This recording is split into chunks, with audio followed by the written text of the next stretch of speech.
I present to you Dr. Pei Yi Wang for the Doctor of Philosophy.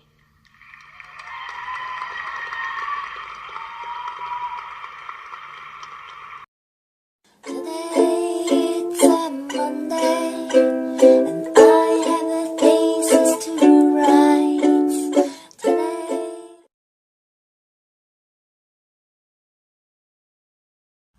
Welcome to Barbie and Trolls. This is Pei. So today I am going to talk to you about my PhD. Yes, now I have a doctor as a title, finally after so many years.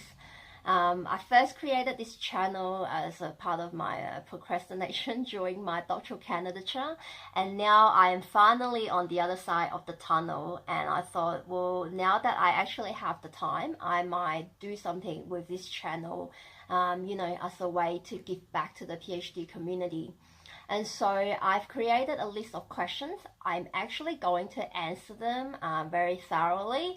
And so if you are pursuing your PhD at the moment, or you're thinking of doing a PhD, I hope this video will help you.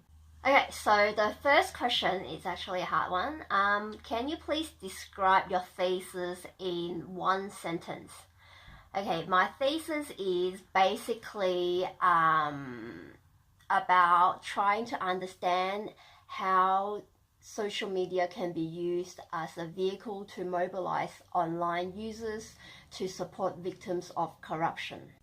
Okay, the second question is, what was the hardest part in developing your thesis? In terms of writing, I actually think the discussion part was the toughest. I did it maybe in total about 3 times to actually get it right. So I wrote, and then my supervisor said, no, this is not good enough, and I had to rewrite again, and so, it was just all very frustrating. But in the end, I think that really helped to sort of put your thesis together. Like, that was the most crucial part, I would say, in the entire thesis. But in general, I mean, every part was hard. There was no chapter that was like easy. Like I might be doing my results, and I would say, oh, this is really difficult. I just wish I was doing something else. And then when I did the something else, and I thought, oh no, the grass is always greener on the other side. So I guess the hardest part is really to also to extract ideas from your head onto paper, because sometimes when you read a lot of stuff and you think a lot, and you will think, okay, I got that, like I've got it, and then when it comes to writing or talking about it, like you sort of produce something that's totally different. There's always a gap, I guess, between your thoughts and your writing. And so to close that gap and to make it, exactly like to write exactly what you think was actually the hardest part. Okay, so the third question, what was the craziest thing you have done for or during your PhD? I must say that the craziest thing or the craziest move that I have done is probably that I decided to shave my head. And so I used to have hair like this long up to my waist, and because I was doing my PhD, I just simply didn't have the time to take care of such a long hair that was like a luxury for me. Like I just had no time. It would take hours to set my hair and blow dry, and since I'm just so extreme, I just thought, oh, it's either all or nothing, so I'm gonna cut it all off. And so I just made that move, and just decided to completely shave it all off. I remember just, people in the office were shocked when they saw me. Quite a few of them thought that I was sick. I had to reassure them, like, no, I'm okay, I'm in good health. It's just that, I didn't want this hair. I didn't have the time. Another thing for me that was crazy to do was probably getting a hand tattoo. Yes, it's this one here. I'm not sure you can see. So this is actually my eye, like this. So I decided to get this as a way to remind myself that I don't need to be the same as everyone else. I mean, no one ever said that, you can't be cool as an academic, you can't be quirky, you can't, just be yourself. And so I just always had to, look at my hand and my tattoo, and I just reminded myself that, I am me and I can do whatever I want to do. Okay, so the fourth question is, what advice would you give to people who are currently pursuing the PhD? This one is actually not a joke. I think you should really invest in a good chair. Because you just spend so much time sitting down, and it's just not funny. Like, your body just aches like all the time. Your posture is very important, and I think your chair is super important. Because I've been sitting down for so long, I've actually developed like this little lump on my lower back. So I think it's also important to remind yourself, every now and then you should get up, like go to the toilet, or, go to the kitchen to grab a drink, and just come back. Like, do it in, say, every 2 hours, like get up and make sure you're not stuck on the chair for so long, because that is a serious health problem. Okay, so the fifth question, how did you manage a work-life balance? There was actually no balance. What are you talking about? No balance at all. I think for the first few years, there was just a lot of play, to be honest, and just no work. And then the last 2 years of my PhD, it was just all work and no play. I remember there was a time where I was just so antisocial that, I could just not talk to anyone for days. I had to cut like a lot of friends out, and even family, any gatherings or special occasions, I'll be like, sorry, I have something due, I can't make it. So just always in my little world, like, I guess. But at times it's necessary though, I think, like to have that work-life balance. I mean, I wish, I could have done that a little bit better, like instead of a all or nothing lifestyle. Like, I should have, like taken time to spend time with my family and friends, and then work in certain hours. I think that I did not manage to do very well. And so if you have a good idea how you can manage to do that, please write down in the comments below, and I'm sure other people would love your tips. Okay, so the sixth question, what was the most valuable lesson you have learned through your doctoral study? I think the most valuable lesson that I've learned is to be kind to myself. Because when you're doing a PhD, and like, you're always like getting feedback from your supervisor, or you read other journal articles, you just always think that you're not good enough. So then when it comes to writing, you become very, very harsh, to a point that you just don't want to show anybody. But that's actually really like not a good idea. Like, you should accept, whatever you've written, there is a process. There is always a drafting process. So the idea is really to write something down on paper, no matter like how crap it sounds, or when you read that, you just go, oh, what is this? But without writing it down, like that first draft, that crappy draft, like, you're never going to be able to refine it, to be something like a lot nicer. And so I think learning to be kind to yourself is so important, just to accept that, okay, I need to get this out, and now I've done it. So instead of beating yourself up for writing something bad, you should celebrate that you actually did do something, if that makes sense. And so I think learning to be kind to yourself in every single steps, it's good. Like, don't be just harsh, to yourself, whether you're doing a presentation, whether you need to do some writing, whether you need to do a draft chapter.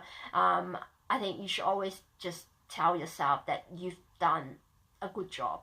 And I think most PhD students have not been doing that, if I'm correct.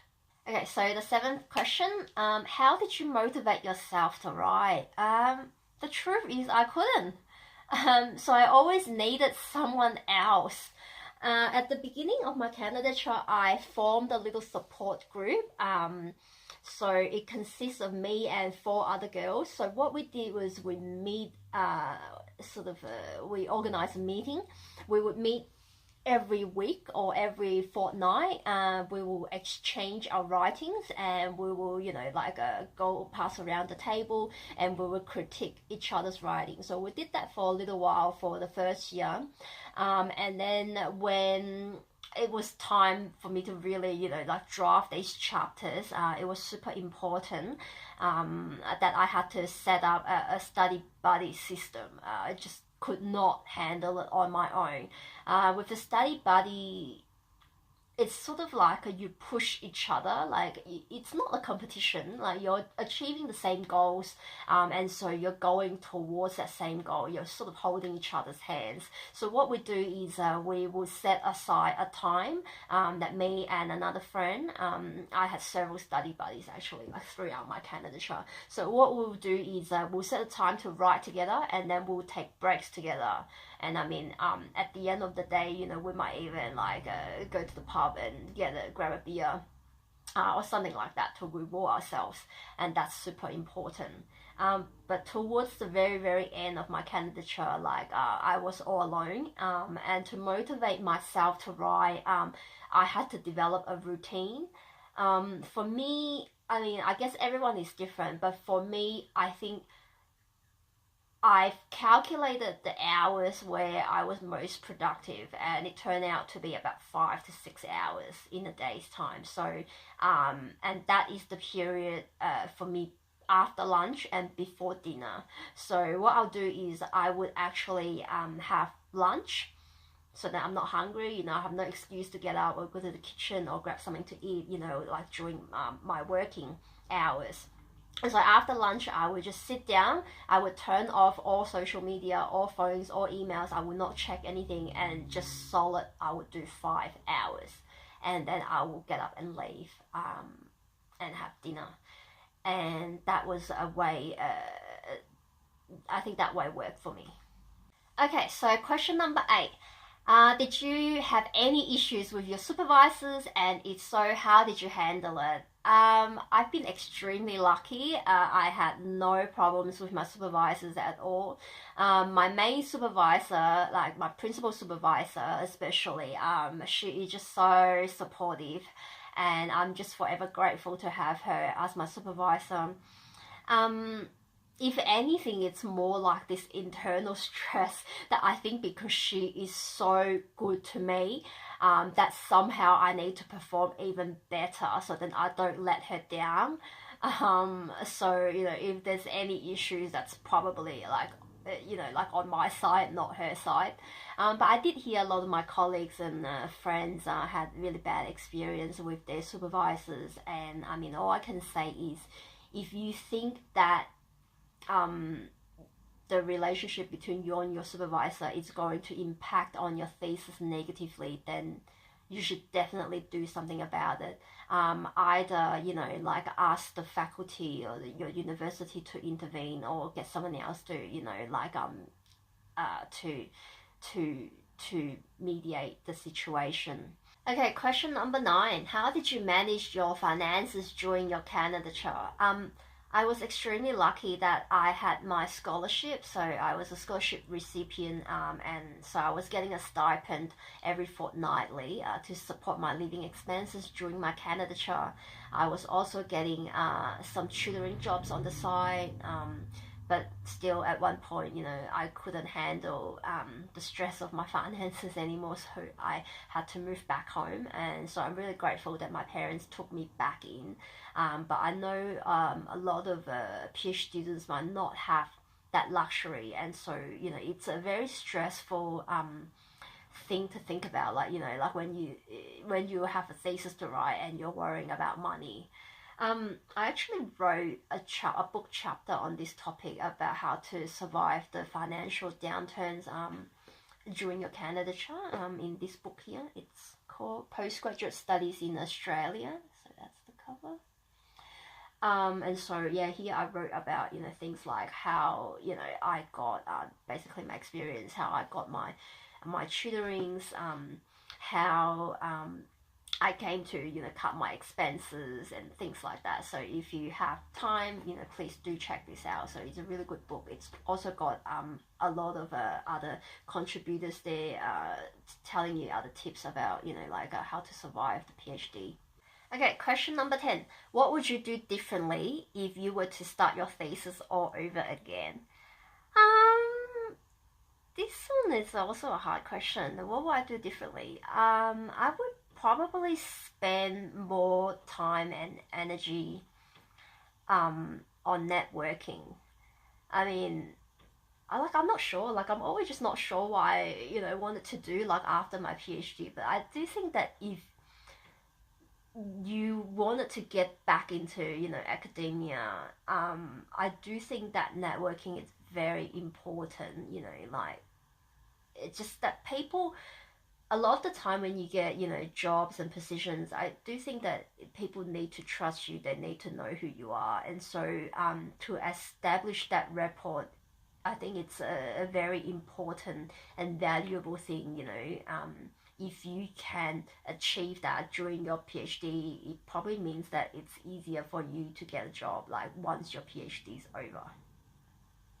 Okay, last question. Bonus question. What was it like to finally finish your PhD?